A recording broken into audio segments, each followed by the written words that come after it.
సమయంలో ఈ ఈ ఒంగోలు ప్రాంతం భయంకరమైనటువంటి కరువు, తినటానికి భోజనం లేదు, కష్టపడుతున్నారు.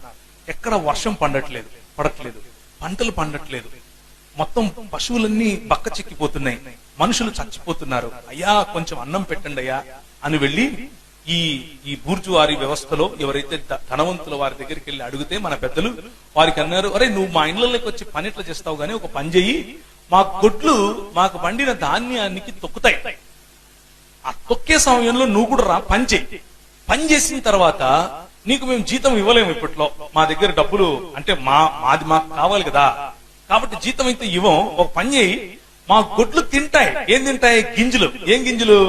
అప్పుడు కంకులు పండిస్తున్నారు, కంకులు తింటాయి. కంకులు అంటే అర్థమవుతుందా? కంకి అంటే ఏంటో? మొక్కజొన్నలు అవి తొక్కుతాయి. తొక్కిన తరువాత ఆ తొక్కుతూ తింటాయి. తిన్న తరువాత పేడేస్తాయి. అవి అరిగించుకోలేవు. ఎందుకంటే పశువులు ఎలా అరిగించుకుంటాయి? నెమరు వేయాలి. ఒక చోట కూర్చుంటే నెమరు వేయాలి. మీకు తెలుసు కదా, మీకు అన్ని తెలిసినవే ఇవన్నీ. నెమరు వేస్తే తప్ప అరిగించుకోలేవు పశువులు. అవి పేడ వేస్తాయి. ఆ పేడ మీకు జీతంగా ఇస్తాను అన్నారు. సంవత్సరాలు మన వాళ్ళు అలా బ్రతికారు. మీకు తెలుసో తెలియదు. వాళ్ళు అవి వేసిన పేడ తీసుకెళ్లి నీళ్లలో వేసి ఆ పేడ శుభ్రం చేసేసిన తర్వాత ఆ గింజలు ఆరబెట్టిన తర్వాత కొంచెం ఆరబెట్టి ఎండించిన తర్వాత వాటిని ఇసురుకొని పిండి చేసుకుని రొట్టెలు చేసుకుని తినాలి. అది మన దేశంలో మన పితరులకు ఉన్నటువంటి పరిస్థితి. ఆ రోజుల్లో అలాంటి పరిస్థితుల్లో ఒక జాన్ ఈ క్లౌ అనేటటువంటి ఆయన వచ్చాడు. జాన్ ఈ క్లౌ, ఆయన పేరు ఎంతమందికి తెలుసు? చరిత్ర 2, 3. ఇది మన దుస్థితి. జాన్ ఈ క్లౌ అనే ఆయన మొట్టమొదటిసారిగా భారతీయ బ్యాప్టిస్ట్ సంఘాల స్థాపన కోసం నెల్లూరు ప్రాంతానికి వచ్చి పనిచేస్తూ ఉంటే ఆయన ఈ దుస్థితిని చూశాడు. అయ్యో ఎట్లా ప్రభువా, నాకు ఒక్క దర్శనం, ఒక్క డోర్ తెలుసు అని అన్నప్పుడు, అప్పట్లో ఈ సర్ ఆర్థర్ కాటన్ గారు ఆయన బ్రిటిష్ జనరల్ గా ఉండి పనిచేస్తున్నారు. అంటే బ్రిటిష్ ప్రభుత్వంలో ఒక అధికారి అయినప్పటికీ ఆయన బైబిల్ వదిలేవాడు కాదు. గుర్రం ఎక్కడం, బైబిల్ పట్టుకోవటం, వెళ్ళిపోవటం ఊర్లలోకి. గుర్రం మీదనే వెళ్ళిపోయి సువార్త చెప్పెట్టాడు ఆయన. అస్సలు కాంప్రమైజ్ అయ్యే క్వశ్చన్ లేదు ఆ రోజుల్లోనే. అలాంటి వాడితో ఈయన వెళ్ళి ఒక పరిచయం పెట్టుకున్నాడు. అయ్యా నువ్వేదో కడతానన్నావంట, డ్యామ్ కడతానన్నావంట, ధవళేశ్వరం దగ్గర ప్రాజెక్టు కడతానన్నావంట, మరి ఆ నీళ్లు ఆ ప్రాంతం వరకే వద్దు, మచిలీపట్నం గుండా తీసుకుని వచ్చి దాన్ని ఏమంటారు, మచిలీపట్నం అంట, క్షమించండి, ఈ తీర ప్రాంతం గుండా తీసుకుని వచ్చి మన ఈ ప్రకాశం జిల్లా ప్రాంతంలో కలిసేటట్లుగా చెయ్యండి, నేను మీకు సహాయం చేస్తాను అని అన్నాడు. ఇది దేవుని రాజ్య స్థాపన. దేవునికి స్తోత్రం కలుగును గాక. బైబిల్ పట్టుకుని మత్తయి సువార్త 5వ అధ్యాయంలో ఇట్లుంది, రా మునుగుతాను, ముంచుతాను మునుగు అని అంటే అది కేవలము నువ్వు చచ్చిపోతే పరలోకం పోతావు అని చెప్పి సువార్త. అక్కడితో ఆగలేదు మన తల్లిదండ్రులు. నీ రాజ్యం వచ్చునుగాక అన్న వైపుగా పనిచేశారు. అందుకనే చచ్చిపోయే వారిని వాళ్ళ కర్మలేరా అన్నటువంటి సంస్కృతిలో వాడి కర్మ ప్రకారం వాడికి దక్కింది అనే సంస్కృతిలో కర్మ కాదు, మనం మార్చగలం అని ఆలోచించారు. అలాంటి గోదావరి జలాలను వారు కెనాల్స్ ద్వారా త్రవ్వుకుంటూ ఎక్కడికి? ప్రకాశం జిల్లా వరకు తీసుకెళ్లారు. 100 కిలోమీటర్లు. ఎవరు తవ్వుతారు? అన్నమే లేదు. అన్నం అడిగితే పేడిస్తున్నారు. ఏమయ్యా అంటే, మీరు కాలువలు త్రవ్వండి, నేను మీకు అన్నం పెడతాను అన్నాడు. అందుకు మనల్ని రైస్ క్రిస్టియన్స్ అంటారు. అర్థమవుతుందా? అందుకు మనల్ని వీళ్ళు అన్నం కోసం ఏమయ్యారు? మత మార్పిడి చేసుకున్నారు అంటారు మనల్ని.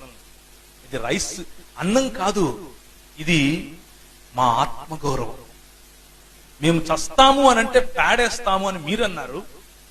మాకు పని ఇచ్చి వీరు పనికి వచ్చేవాళ్ళు అని గుర్తించారు. వీరిలో సృజనాత్మకత ఉంది అని వారు గుర్తించారు. వీరికి భోజనం పెట్టాలి అని వారు ఆలోచించారు. కనుక మేము ఆ ప్రేమను గుర్తించాం. వీళ్ళు ఎందుకు చేయాలి అసలు? మేము ఎవరం వీళ్ళకి? ఒక పక్క వీళ్ళు మాతో పని చేస్తూ ఉంటే భార్యలు పిల్లలు ఒకవైపు ఉన్నారని చెప్పి ఈ మిషనరీ జానీ క్లౌ గారు అలాగే ఆర్థర్ కాటన్ గారు వీరి భార్యలు అదే కాలువల ప్రక్కన చెట్టు కింద కూర్చుని పిల్లలకు చదువు చెప్పేవాడు. ఆ పిల్లలు ఈరోజు వారి పిల్లల పిల్లల పిల్లలు ఈరోజు ఎక్కడున్నారు, ఎలాంటి ఆఫీసర్లుగా ఉన్నారు, ఎంత గొప్ప స్థాయిలో ఉన్నారు. దానికి కారణం ఏంటి? దేవుని రాజ్య స్థాపన అన్న ఆలోచన. నువ్వు మా ఇంటికి వస్తే ఎంత కానుక తెస్తావు, నేను మీ ఇంటికి వస్తాను ఎంత కానుకేస్తావు అన్న సేవ కాదు, దేవుని రాజ్య స్థాపన. సంఘంలో మనకు తెలియదు జానీ క్లవ్ అంటే ఎవరో. మన కర్మ చూడండి, మన సంస్కృతి మన సంఘం ఎలా ఉందో. సంఘంలో తెలియదు సర్ ఆర్థర్ కాటన్ అంటే ఎవరో. ఆయన పూర్తి పేరు కూడా తెలియదు. ఆయన పేరు సర్ ఆర్థర్ థామస్ కాటన్. ఆయనకు మన దాన్ని ఏమంటారు, గోదావరి జిల్లాలకు వెళ్తే ఎక్కడ చూసినా ఆయన విగ్రహాలే కనిపిస్తాయి. సమాజం మర్చిపోలేదు, సంఘం మాత్రం మర్చిపోయింది. ఒక సిపి బ్రౌన్ మర్చిపోయాం, ఒక ఆర్థర్ కాటన్ మర్చిపోయాం, ఒక జానీ క్లవ్ మర్చిపోయాం. ఇలా వేలు వేలు వేలల్లో ఉన్నారు.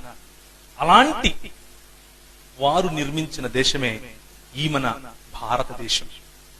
ఆ భారతదేశాన్ని వారు వేసినటువంటి ఆ అడుగుల్లో గనక మనం కూడా వెళ్ళగలిగితే మనం రానున్న రోజుల్లో ఇంకా భావి తరానికి ఇంకా సుభిక్షమైన భారతదేశాన్ని ఇవ్వగలుగుతాం. లేకపోతే ఒకనొక రోజు క్రైస్తవులు ఉండేవాళ్ళంట ఇక్కడ, ఏ విధంగా అయితే ఒకనొకప్పుడు బౌద్ధం ఉండేదంట అంటున్నామో అలాగే ఉంటుంది. బౌద్ధ మఠాలు ఏ విధంగా అయితే పూర్తిగా నిర్వీర్యం అయిపోయాయో అలాగే క్రైస్తవ ప్రాంతాలు, క్రైస్తవ ఆలయాలు కూడా నిర్వీర్యం అవుతాయి. ఇది పొలిటికల్ గా జరుగుతున్నటువంటి విభజించి పాలించే కుటిల లేకపోతే కౌటిల్య నీతి. అది జరుగుతుంది, జరిగి తీరుతుంది. మన ప్రభువు కూడా చెప్పాడు అలాంటివి జరుగుతాయి. కానీ